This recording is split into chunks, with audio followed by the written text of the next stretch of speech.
Lalo pa si brother.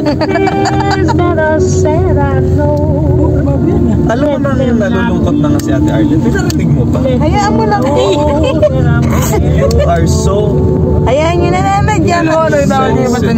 Nananadya kasi. Wala lang ako sa mood. Hindi yan naman pero lang. Alam ko yun, Ate Arlene. Naramdam ko din yan.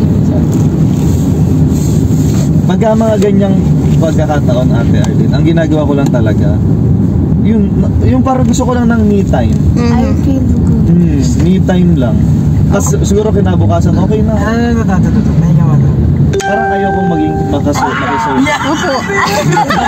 May naalala ako dyan. Na kaming tatlo lang nakaka. Yan na dyan eh. Sabi. Naalala mo yan? Hindi ko maalala. Ano ba naman niya? Kami nag-aalala. May nangyari dyan eh. Ano nga ulit yun? Kami lang pala nag-bring back memories. Hindi, kwento nyo nga. Ano po yan, di ba? May pinuntahan tayong lugar. Tapos? Muntik nang ikaw mabangga. Naalala ko. Di ba napasigaw ako? Tapos nasigaw niya. Ayan. Ganun talaga yung sigaw. Ay, wala na. Ay, nito.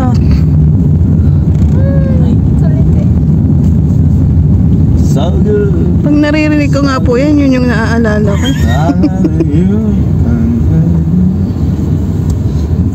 Mabilis kasi talaga makakalimot ng mga pangyayari. Parang ewan ko.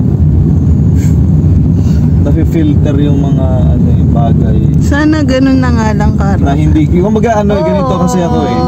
Basta pag hindi ko na kailangan yung isang pangyayari na yon o yung impormasyong nalaman ko na yon, hindi ko na siya tinatandaan.